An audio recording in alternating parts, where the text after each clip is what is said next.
Meet Davis. Hi. Davis is from Pollock, South Dakota. Yep. We took Davis from Pollock to fish for pollock in Alaska. Sure did. The same wild-caught pollock in a McDonald's Filet-O-Fish sandwich. Uh-huh. There were boats, nets, waves. And fish. And some delicious Filet-O-Fish sandwiches. So you could say Davis is one lucky guy. Good one. Thanks, Davis. Catch some pollock of your own with McDonald's Filet-O-Fish Fridays. Just $1.99 for a limited time. Price and participation may vary. Cannot be combined with any other offer or any combo meal. Blog Talk Radio.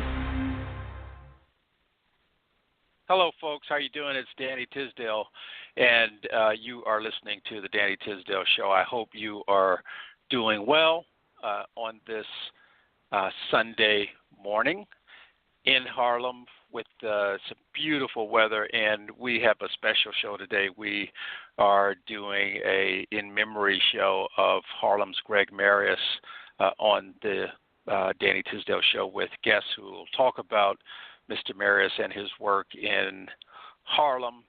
And we want to get right into it and start the show with our guests. And before we talk to our guests, I want to just do a short, brief intro on Mr. Marius' work. He was the founder of Rucker Park's Entertainers Basketball Classic, and my guests and I were just talking a little before the show to add some meat to the bones, which is every summer Mr. Marius had the hip-hop community of entertainers come to play a basketball game in Harlem at Rucker Park. Mr. Marius passed away days ago with in his battle with cancer. He was 59 years old. Marius started EBC in 1982, running with a team that included Pearl Washington, Richie Adams, and Walter Berry. In almost 4 decades since then, EBC became the go-to spot for the country's best ballers, everyone from Diddy to LeBron James to Kevin Durant, Jay-Z. As I said, the merging of basketball and hip-hop came through EBC. The credit for that goes to Mr. Marius. Marius was one of the first to connect basketball and hip-hop, creating an all-inclusive atmosphere that celebrated the game, the culture, and its fans. A typical day in the park was full of music, food, heckling, trash talking, and endless games that solidified reputations or made them crumble. And we're lucky enough to have Mr. Clyde Frazier Sr., who is founder of the Fred Samuels Foundation, Slam Jam, and Harlem's Got Talent, to talk, reflect about his knowledge and experience with Mr. Marius. And thank you for coming on the show at the last minute, Mr. Frazier. How are you doing? Oh, I'm fine. It's always fine talking to your radio people, and it's always a good time to be with you. And I appreciate that. And I know that you knew Mr. Marius, who passed, and what do you think his influence? Well, let's talk a little bit about his history in Harlem. Can you tell us a little bit about that, his family history and connections and relationships to Harlem? Well, the Marius family goes all the way back. I knew his mother, his father, his uncle, who was a deputy commissioner of sanitation back in 1969. That was a big job. So he came out of good stock. He came out of a great family, and so it doesn't surprise me for him to do what he did. Like his mother was the executive director of a senior citizen program, Harlem Senior Citizen Program, and they had a very large program over there. So he had something to look at. He had really something to say. Hey, man, I want to be great like my mother. I want to be big like my father. And things like that. Because I read a thing where he went to a school to be a pharmacist. So obviously his father was in that too. So he was following in his father's footsteps, you know. And I see that when he was born in 1958, and I always considered 1958 as the year that the music stopped, because that was the year that they closed the Savoy Ballroom. And I always thought about that. I always wondered, why did they close the Savoy Ballroom when we had so much fun over there, and so it was such a happy place for us to go to. But next thing you know, it was closed down. So that always was, you know, I worried about that. But then you had people like Greg, you know, and before I would say, you know, to continue his memory, over at Rucker, and I went up there a couple of times, and I watched the crowd and the floor. They got a beautiful floor down now, wooden floor. They need to have a roof over that place, you know, in memory of Mr. Marius, something that we can play. They can play year round, 12 months a year, not in the warm weather days, but the cold weather days and stuff like that. It's a beautiful, got a beautiful clock. It's a wonderful. So that would be a very good, tribute to Mr. Marius, to get that roof over there, so they can play 12 months a year. That would be something wonderful for them to have. That's a excellent idea, and it's one of those moments where it's like, why didn't I think of that? But that's a great idea, and what a great way to, like you said, to remember, his contribution, to Harlem and to Rucker and in general, in a sense. So, was there anyone in his family that played ball, or was just basketball his thing and music his thing, or was their family also involved in the music side? I'm just curious how this, these two things came together. I never heard of anybody. Yeah, I don't know of anybody. But he was born in Harlem, Presbyterian Hospital. So that's his roots, So he's right there when he was a young man, maybe 13 or 14, when hip hop was created. So he's right there with all that music. So he was there to make all that happen. He was part of that. I was part of the Temptations and Motown and all that kind of music. So, but his music was his music. When he was 13 and 14 and 15, he was listening to hip hop. He listened to that kind of thing. So he was just, brought it all together and made it happen. He was we always have those kind of people who are the beginners, the people who started. Visionaries, we call those people. And he was a visionary. He was somebody who was not anybody before him. He was by himself on that. I don't know anybody in Harlem that did anything that Greg did. Greg had an idea, and he made it happen.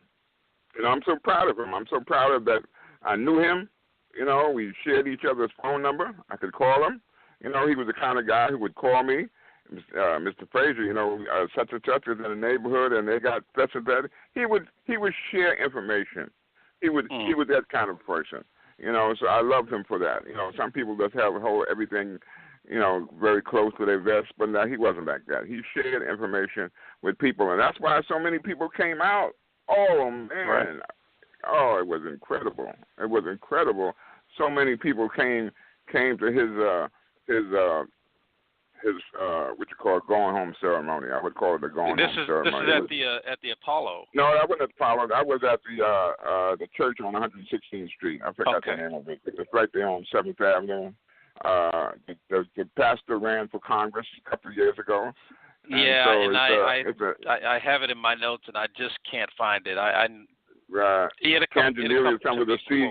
Yeah. But it's a nice church. They got a lot of music up there, and they had when you're sitting there in the church, and they had music came on called Dance with My Father.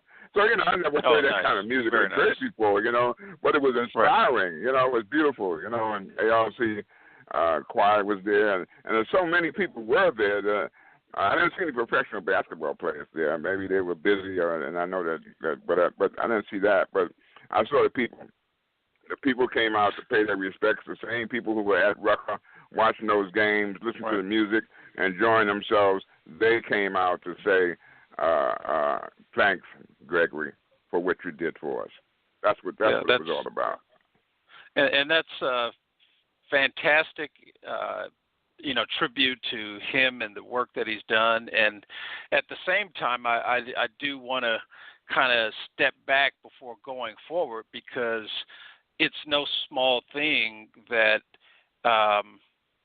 like you said, he was a visionary to bring those two together, because by bringing sports and, music with celebrity together, especially specifically hip hop, you don't get the kind of overlapping in culture that we get today.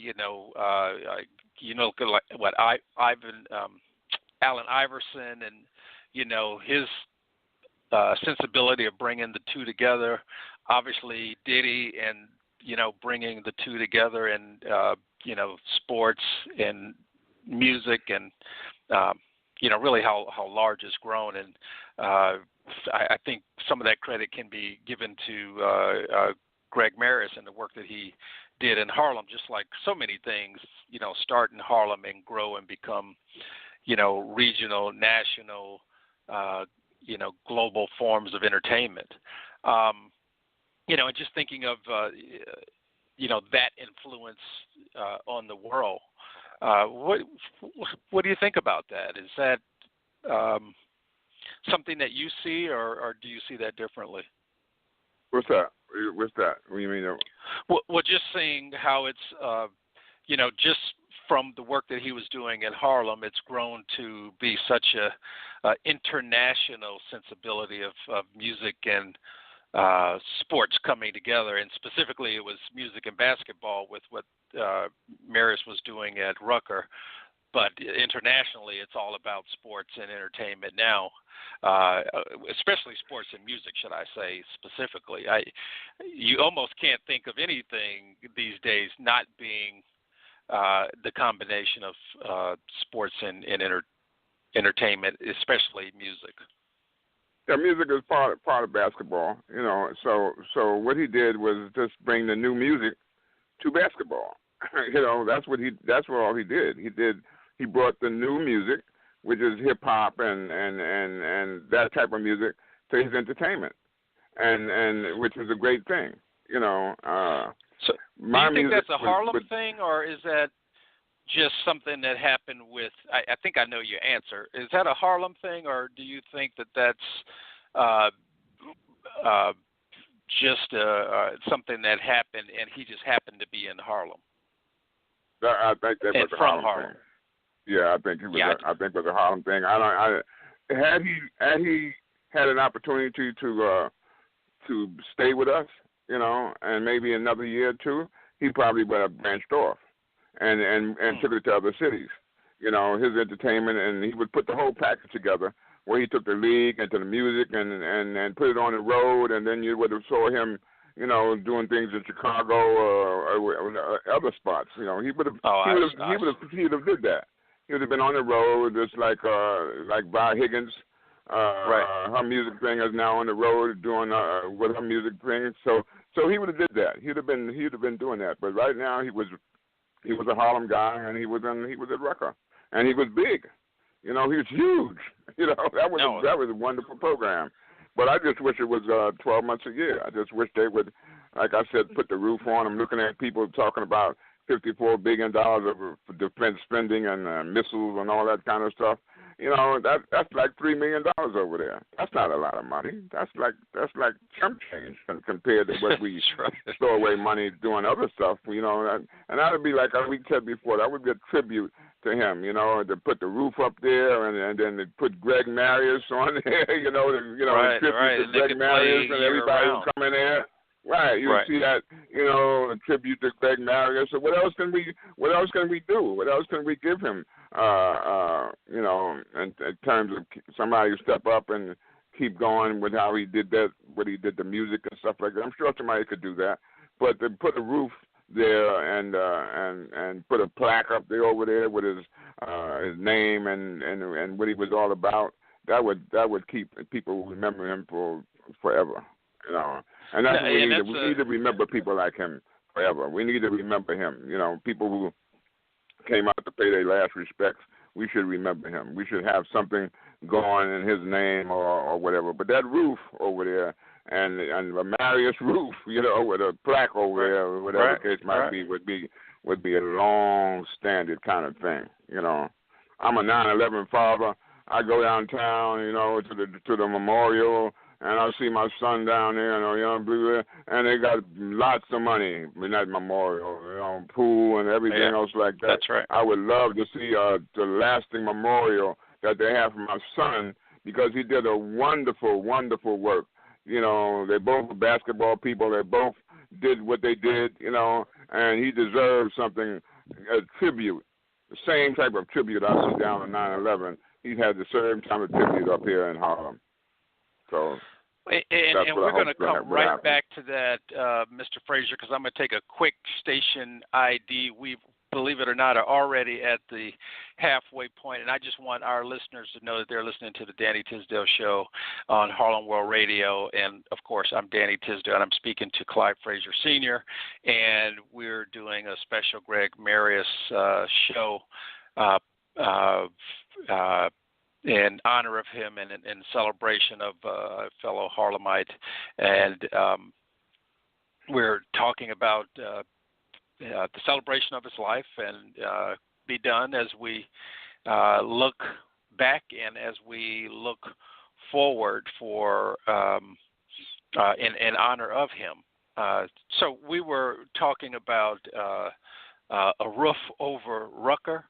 And you were also talking about the work that you've been doing in honor and celebration of your son and 9/11. And we, of course, know about your work that you're doing at the Fred Samuels Foundation, your league, the Slam Jam basketball tournament that takes place during the summer, and Harlem's Got Talent. We're going to circle back to Mr. Marius, but I wanted to ask you a little bit about Slam Jam and Harlem's Got Talent and what you're doing with the Fred Samuels Foundation. Well, the Slam Jam tournament is junior high school girls now, and we are at a place called Colonel Young Park. We're sponsored by Harlem Children's Zone. Jeff Canada was a young man who Nice. stepped up and started sponsoring our program. If we could do it this year, it would be the 8th year. This will be our 8th year of the junior high school young girls, and they're like 13 or 14 or 15. And we had one of the young ladies who we had last year. His father was Tony Greer, and Tony was a standout at Rucker. You know, so I was happy to see him, you know, with his daughter and his granddaughter at our tournament. You know, so it's a nice tournament. You know, it's no telling what we would have did. My son and Greg was two visionaries. They both was on it, and they both did wonderful things for the community. And giving them both more time, no telling what they would have done. You know, so But you know, the work goes on. There got a lot of people that continue to do, you know, great things. You know, when my son passed away and 9/11, there were so many people came up to me and said, "Mr. Frazier, we got to keep this going." I was flat on my back. I was completely destroyed, and my phone rang up, and people said, "Mr. Frazier, we can't stop this. This got to go. This got to go on." And the same thing is being said to me is being said to the Marius family. You know, there are people talking to them right now saying, our brother, his work has got to go on. And you got Cheryl Marius, and you got Stacy Marius, and you got two dynamite sisters. You got two dynamite sisters over there. So they're organizing, and they know how to do things. And so I know his work is going to continue, because that's the Marius family. They're a strong family, you know, and I really love them, and they're good people. And that's I'm sorry, go ahead.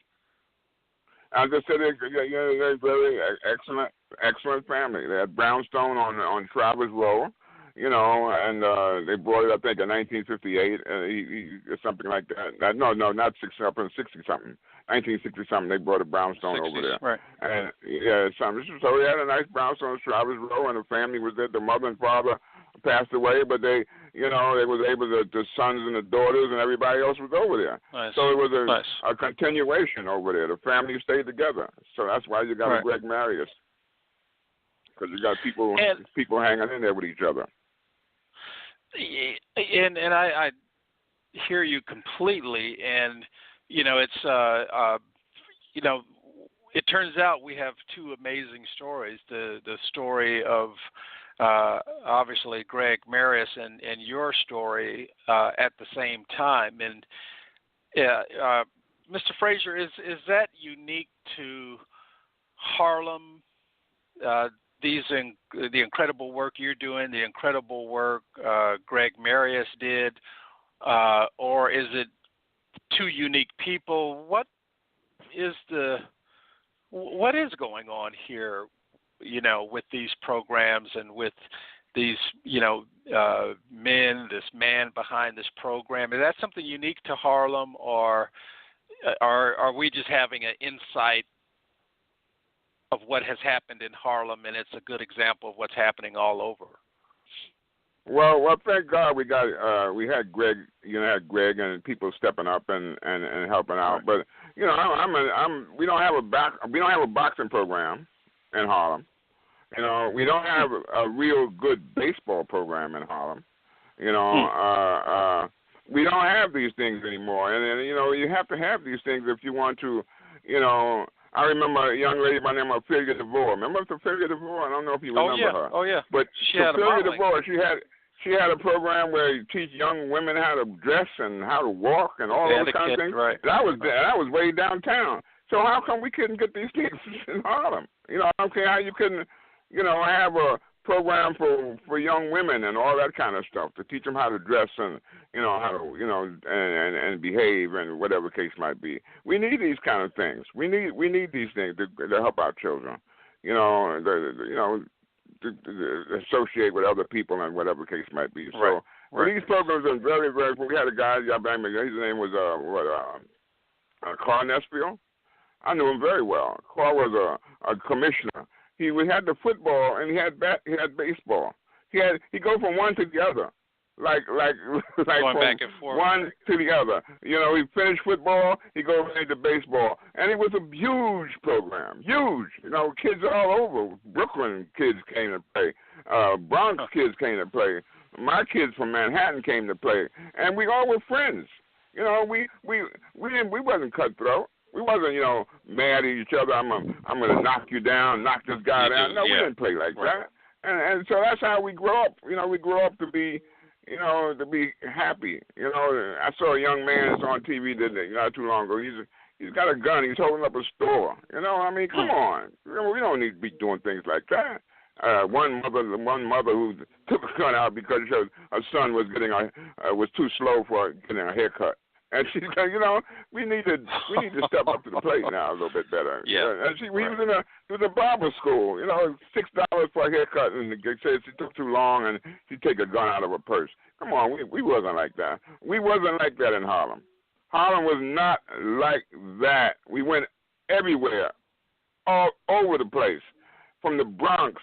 We went to Brooklyn. We went to Harlem. We went everywhere, and we went home. And we came home. It was nothing about safety for our children. Our mother didn't worry about where we were going. We went everywhere, and we came home. We didn't have violence, all that in our lifestyle. So I don't know why we letting people bring it to us now. We didn't have it. We just didn't have it. We were caring. We liked each other, and that's how Harlem was. And we enjoyed Harlem. That's why people still coming to it now. It's the magic there.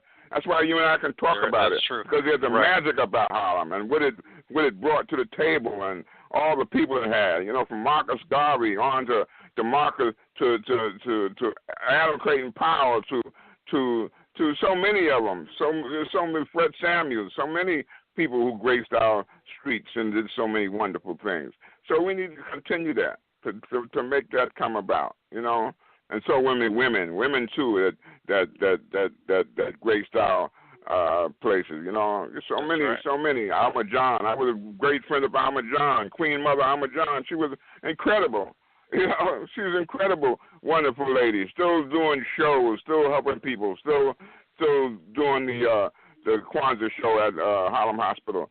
She never gave up. she kept working. She kept doing great, wonderful things. People are still talking about her years after she passed.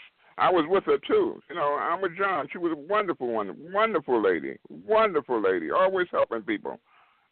So I was excited that I was a Harlemite and met those kind of people. Well, certainly so, and that's why I this question percolated is, do you think we'll come back to that? It's kind of like a circle, and the circle completes itself. Do you think we'll kind of circle back to that time that you're talking about? Because I know technology now is, so hot, in STEM programs with science, technology, engineering, and math, but we still, have incredible unemployment. Do you think we'll circle back to kind of more feet on the ground and kind of a bottom-up sensibility? I'm putting those words in there, but that's kind of my feeling anyway. Well, if we want to stay around, we don't have no choice. We got to circle back. We don't have no choice. Right. Either you do it or you're gone. We have to circle back, like you said, that you mentioned, and come together more as brothers and sisters. What we want for our children, what we want for ourselves. We have to do that. We have no other choice. But I can understand how others, and I don't put no finger on anybody. I would understand how they would want your land. I would want your property. I would want Harlem. Would want to be. Not too long ago, I was not quite some time. It was Eisenhower and his grandson and the Nixons or whatever case might be, and they were talking about they couldn't afford to live in Manhattan. Whoa, and these are president's children. They couldn't afford to live in Manhattan. So brownstone is $3 or $4 million. So downtown that same brownstone it costs $30 million. So what can I tell you? It is affordable. Yeah. And I think you're right that, well, matter of fact, I know you're right that we have to, circle back to those values. And those are, some of the values that at least I try to bring back with our staff at Harlem World. But it's that foundation of,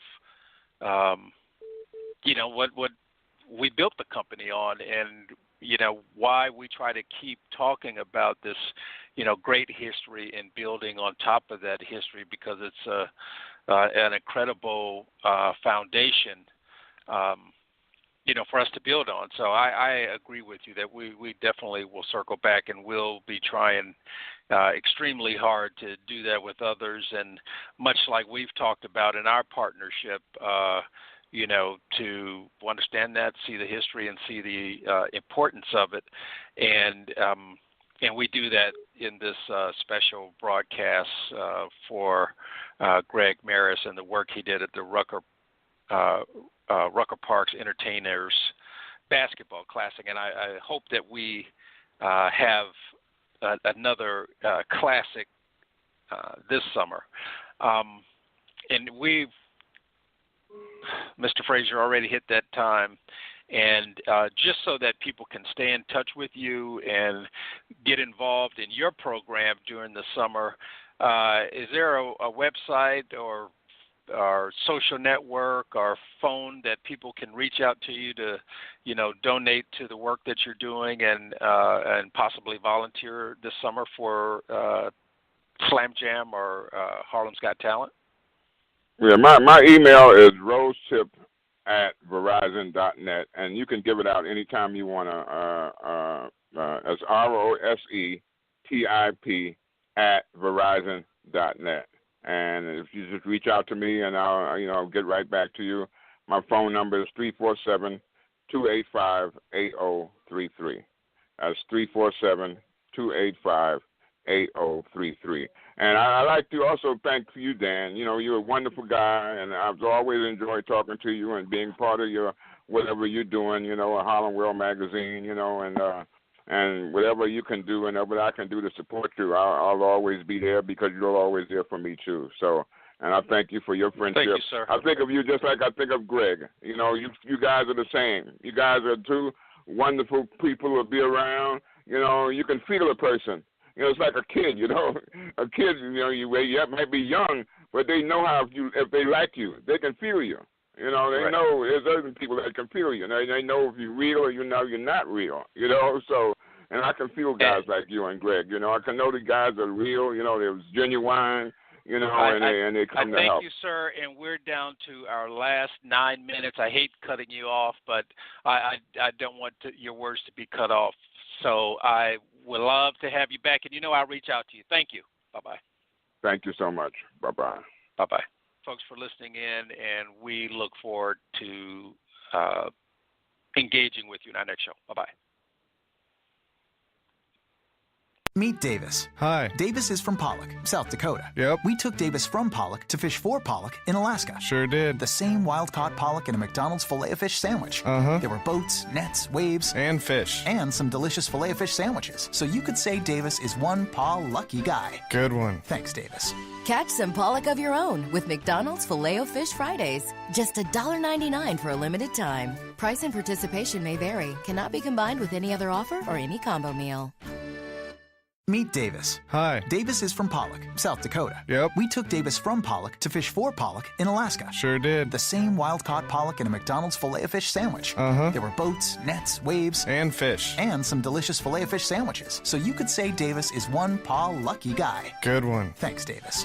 Catch some pollock of your own with McDonald's Filet-O-Fish Fridays. Just $1.99 for a limited time. Price and participation may vary. Cannot be combined with any other offer or any combo meal.